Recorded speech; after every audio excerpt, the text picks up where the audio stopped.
बिस्मिल्लाहिर्रहमानिर्रहीम। अस्सलाम वालेकुम दोस्तों, मैं हूं advocate Aligaur Khokhar live star Aligaur channel के साथ। ये हमारा दूसरा पार्ट है, दूसरा लेक्चर है। किसके हवाले से?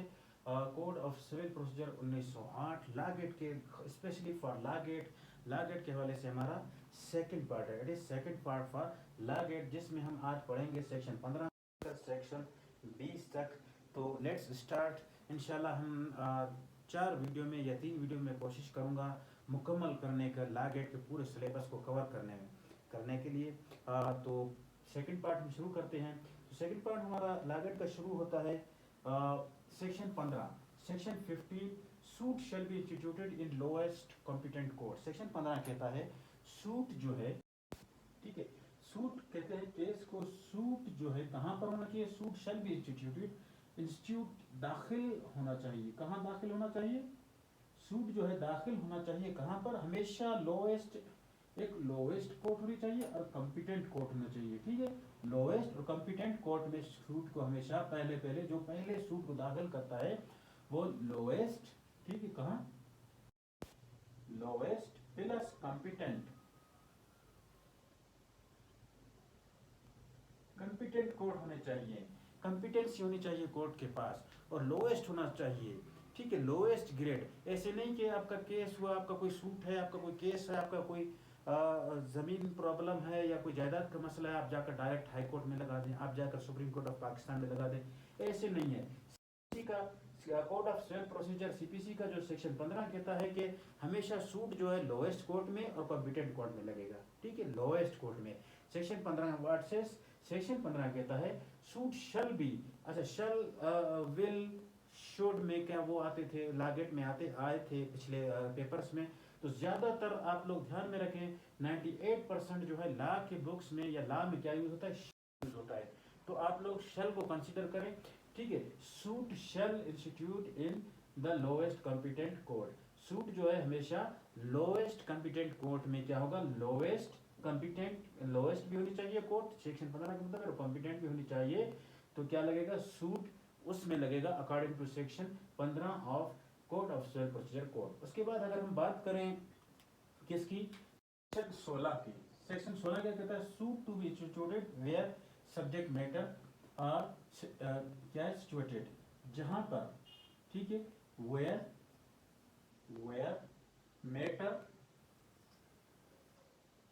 मैटर और इशू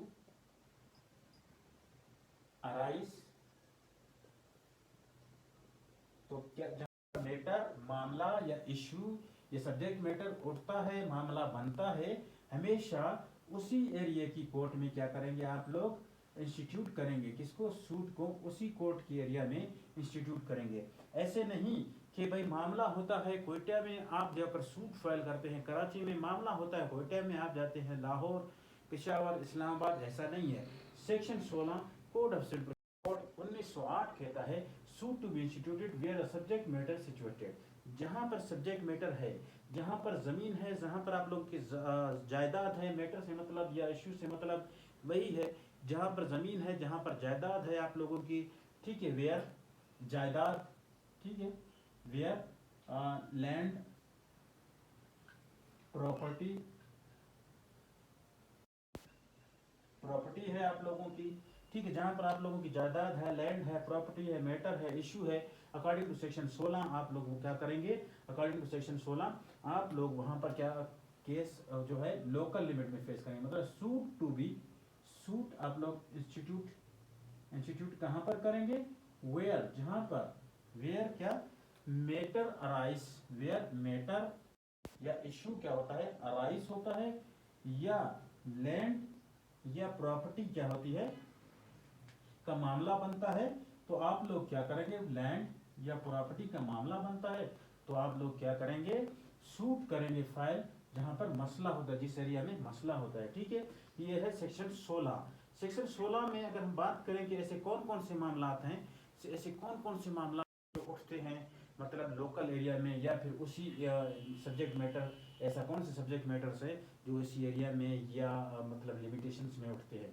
तो सबसे पहले recovery of immovable property with in the, with और विदाउट रेंट। ठीक है, अगर कोई इमूवेबल प्रॉपर्टी पर आपकी पर किसी ने कब्जा किया है, उसकी रिकवरी के लिए रेंट के साथ अगर कहते हैं कि भाई इसने कब्जा 1 साल से किया है, मुझे रेंट के साथ ये कब्जा भी चाहिए और रेंट भी जो इसने 1 साल से खाया है, उसके लिए सेक्शन 16 क्लॉज ए में आप भी वो भी आप कहाँ दाखिल करेंगे, जहाँ पर आपको जो नज़दीकी कोर्ट है, जो आपके एरिया में कोर्ट है, आप रिकवरी का दावा, सूट, केस फाइल कर सकते हैं। रेंट ये आपके रेंट के साथ या विदाउट रेंट के साथ, कहाँ पर, लोकल कोर्ट में, नियरेस्ट आप लोग कोर्ट कह सकते हैं, ठीक है, नियरेस्ट कोर्ट,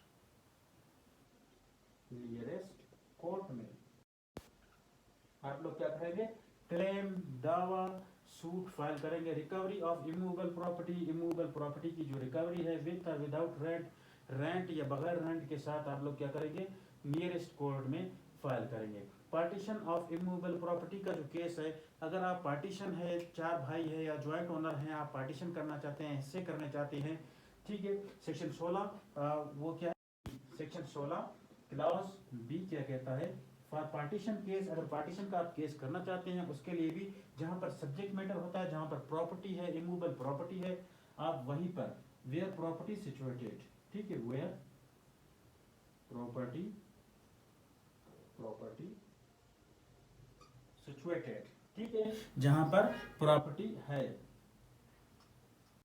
जहां पर प्रॉपर्टी है, आप लोग क्या करेंगे, वहां पर केस फाइल करेंगे, ठीक है। पार्टीशन का केस भी आप जहां पर सब्जेक्ट मैटर है, जहां पर प्रॉपर्टी है, वहीं पर फाइल करेंगे। इमूवेबल प्रॉपर्टी की रिकवरी के लिए भी, पार्टीशन के लिए भी, फॉरक्लोजर, रिडम्पशन ऑफ मॉर्गेज, अगर कोई जमीन आप लोगों ने उस पर दी है, मतलब क्या बोलते हैं, डेप्ट वगैरह पर आप लोगों ने दी हुई है, तो आप लोग क्या करेंगे, उसकी मतलब रिकवरी के लिए, उसकी वापसी के लिए, रिडम्पशन के लिए, उसकी वापसी के लिए, इमूवेबल प्रॉपर्टी आप लोगों ने किसी को दी है कुछ सालों के लिए, उसकी वापसी के लिए, अगर वो वापस नहीं कर रहा है, उसने कब्जा कर लिया है, तो अपनी प्रॉपर्टी की वापसी के लिए भी सेक्शन 17 क्लोज सी के लिए, फॉर क्लोजर और सेल, ठीक है, बेचने के लिए, या for closure reduction in the cause of mortgage, ठीक है, किस वजह से दी थी, आप लोगों ने मॉर्गेज जो प्रॉपर्टी की थी, ठीक है, उस वापस करने के लिए भी आप कहाँ पर सूट फाइल करेंगे, you file suit in where property situated, उसी कोर्ट में आप लोग फाइल करेंगे, ठीक है, एंड दो एट देयर, ठीक है, उसी कोर्ट में आप लोग क्या करेंगे, केस फाइल करेंगे। अगर हम सेक्शन 16 उसके डी क्लॉज की बात करें, for determination of any of other any of the right to or in interest in immovable property, ठीक है, for determination of the right, किसी का हक बताने के लिए, या किसी द राइट ऑफ, या इंटरेस्ट, किसी का फायदा किसी के इमूवेबल प्रॉपर्टी के बताने के लिए, ठीक है, कि ये मेरा इंटरेस्ट में है, तो उसके लिए भी आप लोग क्या करेंगे, आप लोग जाएंगे इसमें, क्या बोलते हैं, for determination of possession of any of their right और interest in the immovable property, ठीक है, फॉर डिटर्मिनेशन ऑफ, के डिटरमाइन करने के लिए, ऑफ ऑफ द राइट के हकूक जो होते हैं, उनकी डिटर्मिनेशन के लिए, जो आपका इंटरेस्ट है, जो आपका उससे फायदा है, ठीक है, इमूवेबल प्रॉपर्टी, उसका केस भी आप कहाँ फाइल करेंगे, वेयर प्रॉपर्टी सिचुएटेड, जहाँ पर प्रॉपर्टी वाक़ है, उसी कोर्ट में, उसी कोर्ट के नज़दीक, for compensation for wrong to immovable property, ठीक है। इमूवेबल प्रॉपर्टी, अगर कोई आपकी इमूवेबल प्रॉपर्टी है, ऐसी प्रॉपर्टी जो एक जगह से दूसरी जगह नहीं जा सकती, ऐसी प्रॉपर्टी को कोई आपकी कोई नुकसान पहुंचाता है, कोई डैमेज करता है, कोई रॉन्ग करता है, ठीक है, नुकसान पहुंचाता है, तोड़ के जाता है, खड्डा बनाता है, जिससे आपकी प्रॉपर्टी को नुकसान पहुंचता है, उसके खिलाफ भी आप कहाँ जाएंगे, कौन सी कोर्ट में जाएंगे, तो आप उसी कोर्ट में जाएंगे वेयर प्रॉपर्टी सिचुएटेड, ठीक है, वेयर प्रॉपर्टी सिचुएटेड, या कोर्ट, नियरेस्ट कोर्ट जो आपके एरिया की होगी, उसी में आप जाएंगे। तो अगर हम इसका बात करें, सेक्शन 16 का मेन मकसद क्या है, जहाँ पर आपका सब्जेक्ट मैटर होगा, सारे सूट्स वही लगेंगे, ना कि किसी और एरिया में, मतलब जो नियरेस्ट कोर्ट है, जिस कोर्ट को आपका जुरिस्डिक्शन दी गई है, वहीं पर आप लोग according to section 16 suit file कर सकते हैं, चाहे वो रिकवरी का सूट हो, चाहे वो रिडम्पशन का सूट हो, चाहे वो प्रॉपर्टी का सूट हो, मॉर्गेज का सूट हो, चाहे वो पार्टीशन का सूट हो, चाहे वो कंपनसेशन का सूट हो, ठीक है। तो ये सारे केसेस कहाँ पर लगेंगे, जहाँ पर आप प्रॉपर्टी सिचुएटेड होगी। एफ की बात करें, एफ सेक्शन 16 का जो है क्लॉज एफ है, for recovery of immovable property actual under the distant और साइजर होल्डिंग प्रॉपर्टी, ठीक है, किसी ने प्रॉपर्टी को जो होल्ड किया हुआ है, साइज किया हुआ है, कब्जा किया हुआ है, सिक्योरिटी फॉर डेप्ट, ठीक है, जिसको आपने डेप्ट किया हुआ है, अटैचमेंट शैल बी लोकल। तो आप लोग ये केस कहाँ पर फाइल करेंगे? जाहिर सी जिस एरिया में आपके प्रॉपर्टी को साइज किया हुआ है, किस लिए साइज किया है, किस लिए उसने रखा हुआ है अपने पास, होल्ड किया हुआ है, साइज किया हुआ है, कब्जा किया हुआ है, क्योंकि आपने उसको डेप्ट दिया था, ठीक है, डेप्ट किया था, तो उसने आपकी पार्टी होल्ड आपकी होल्ड कर ली। आप कंडीशन फुलफिल करने के बाद भी अगर आप उसको वो आपको वापस करता, तो आप लोग क्या फाइल करेंगे? सूट फाइल करेंगे। तो सूट अकॉर्डिंग टू 16 कहाँ पर फाइल करेंगे? नियरेस्ट कोर्ट या फिर वेयर सब्जेक्ट मैटर,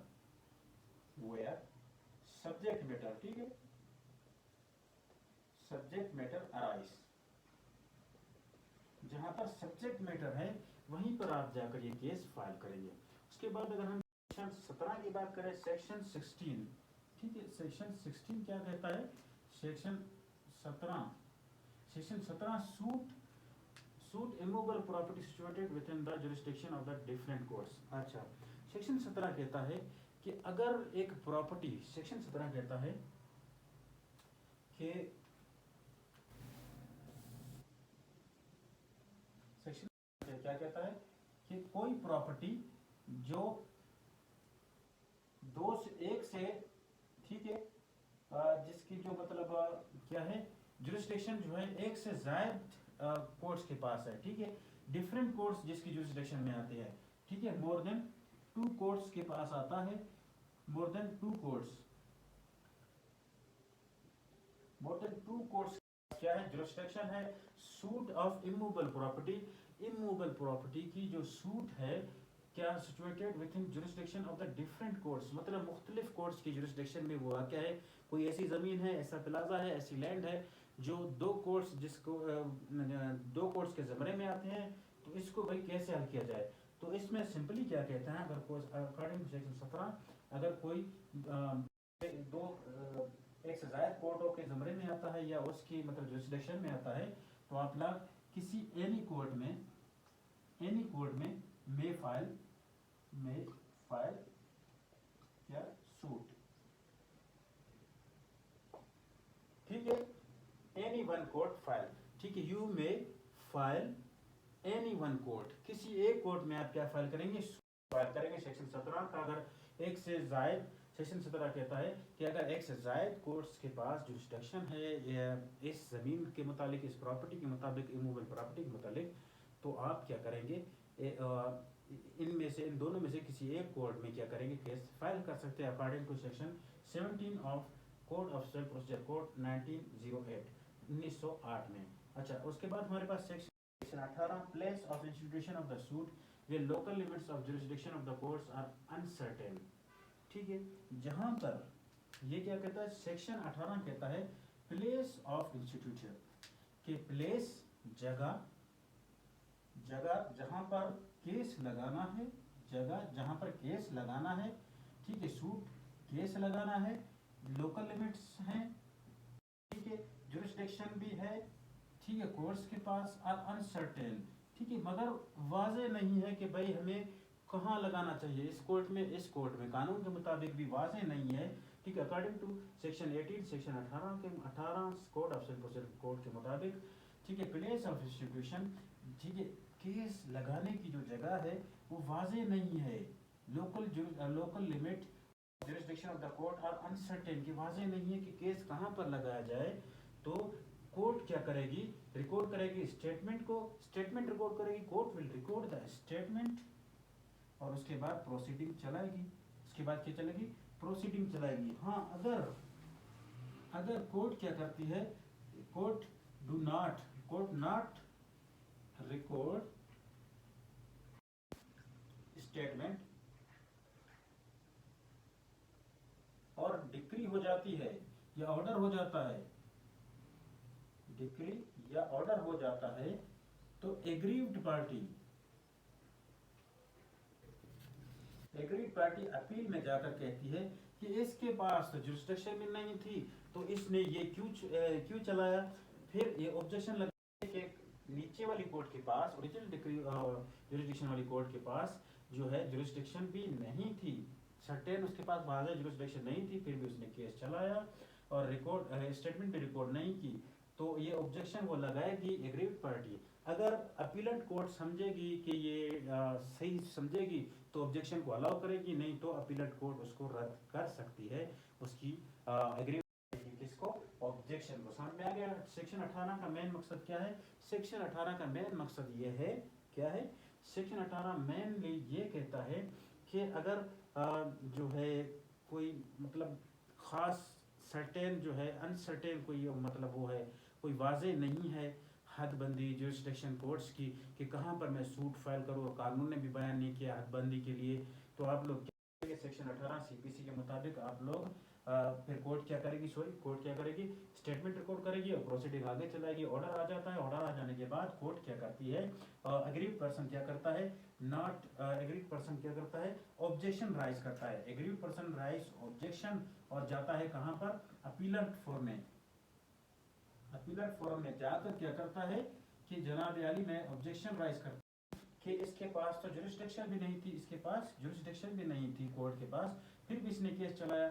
अगर अपीलेंट कोर्ट समझती है कि भाई ये सही है, ठीक है, अगर ऑब्जेक्शन उसकी अलाउ करती है तो ठीक है, अगर रद्द करती है तो ठीक है। वो अभी किसका मामला है? अपीलेंट कोर्ट का मामला है। उसके बाद हमारे पास कौन सा सेक्शन है? Section 19, section 19 of code of civil procedure code 1908। Section क्या कहता है? Suit for compensation for wrong to person or movable property. ठीक है, सूट फॉर कंपनसेशन के कंपनसेट करे फॉर रॉन्ग पर्सन, अगर किसी शख्स के साथ कुछ गलत हुआ हो या किसी बंदे के साथ गलत हुआ हो तो उसका सूट कहाँ पर फाइल किया जाए।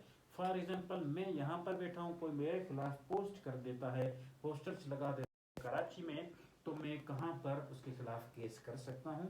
सेक्शन 19 का मेन मकसद यही है। ठीक है, तो इसके लिए मैं कहाँ पर सूट फाइल करूंगा कंपनसेशन का, कि मैं उससे कंपनसेशन लूँ। Suit for compensation for wrong to person, अगर किसी शख्स के साथ गलत होता है तो सूट फाइल करें। अगर मूवेबल प्रॉपर्टी को डैमेज करता है कि ठीक है, अगर किसी की कंपनी है उसके खिलाफ वो क्या करता है, मुहिम चलाता है इस्लामाबाद में, लाहौर में, और वो कंपनी कोयटा में है, तो आप उसको कैसे कंपनसेट करेंगे, आप कहाँ पर सूट फाइल करेंगे? सेक्शन 19 बताता है कि आप जो है अगर आप कोयटा की हैं तो आप कोयटा में भी फाइल कर सकते हैं,